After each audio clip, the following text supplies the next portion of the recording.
You want to pick the right nonprofit to invest in.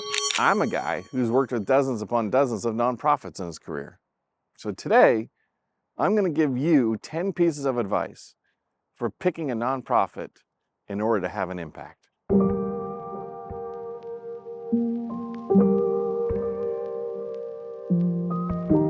I want you to think of a social issue. Now think of a social issue that really bugs you, something that gets under your skin, something that makes you say, why hasn't anybody made this better already? And if there are known solutions, or something that's obvious to you, you might even feel stronger that somebody should have done something. So that's advice number one. Invest in a solution to a social issue that really pisses you off. Advice number two. To invest in a solution can be, and often will be, money. But it can also be other things.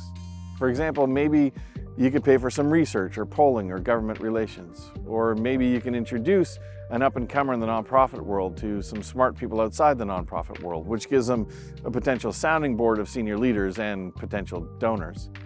Or maybe you know how to open doors to other thoughtful nonprofit mentors. Or maybe you can have them join you at your table at some gala so they can get exposure to other community leaders that they wouldn't otherwise get access to. Or maybe you want to become fully educated and volunteer your time and talents. Or maybe you want to become fully educated and volunteer your time on a board of directors. Okay, back to that issue that pissed you off. Who is operating in this space that is aligned with the solution, but is underfunded or has a barrier in front of them that you can help relieve? Now you should have a smaller number of nonprofits to invest in. And the next layer of research starts here. Advice number three, depending upon what type of investment you're going to make, where you can really move the needle towards a solution is where you need to focus. Invest in change and spend on impact. How do you contribute to them getting over that hump? Or how do you contribute to them breaking through that barrier? Advice number four, for each potential organization on your short list, read their mission statement. Read it over and over and over and over again until you feel you've almost got it memorized. Which leads to advice number five, which you can only do if you followed advice number four, which is then, once you know the mission of the organization, look at things like their financial statements, their governance structure, their services, their leadership, their funding sources, their partners or competitors, their reported outputs and outcomes. If you don't know what the organization is about and what they are trying to accomplish, any examination of those data points is devoid of context. Advice number six, do not buy into some of the myths that are very popular but not always helpful at picking a nonprofit. For example, low overhead. Low overhead can be a sign of incompetence rather than a strength. Would you prefer to invest in an organization that compensates their staff appropriately, or that they keep staff costs low but have lots of staff turnover and can't recruit qualified or skilled workforce? Would you rather that a growing organization has its own HR staff, or that they outsource it? How reliant are they on government grants? Because if they're really reliant on grants, they might need a full-time grant writer. And if they're reliant upon private donors, they may need development and fundraising staff to raise enough money to deliver an approach that actually is aligned to the reason why we were attracted to them in the first place.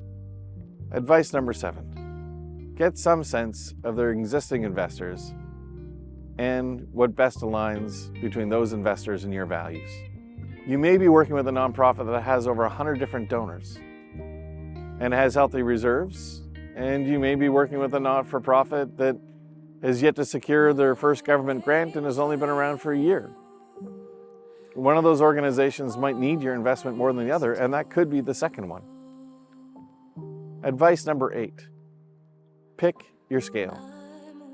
By that, I don't mean the scale of your investment. What I mean is, do you want to invest in a national organization, a state or provincial organization, a regional organization, a county-wide or city-wide organization, a neighborhood organization?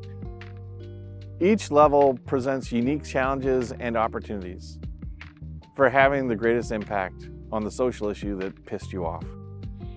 It can also speak to how you want to have your impact. For example, a national organization is more likely to do things like policy advocacy, while the neighborhood not-for-profit organization is more likely to do direct service.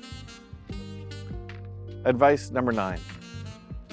If they have public gatherings, like an annual general meeting or a community barbecue or even a float at a parade, stop by and ask some questions. Ask open-ended questions. Listen to what they say and also how they say it. Ask questions like, why do your existing donors and volunteers and board members invest in your organization? Or another question.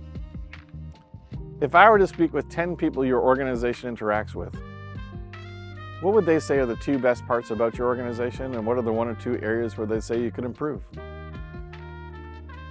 I'll give you a hint.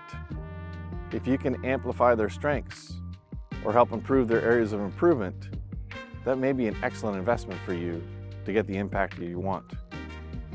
You can also ask questions like, why do you work or volunteer for this organization? Or one more, how do you get feedback to improve? And what do you do with that feedback? And finally, advice number 10. Figure out what you gain from making this investment.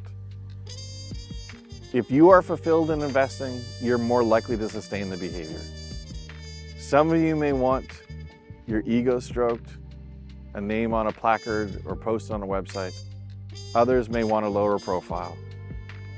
Some of you may want to gain valuable skills like being on a board that can translate to elsewhere. Other gains, I'm told, could be things like favors with your deity for doing the right things morally.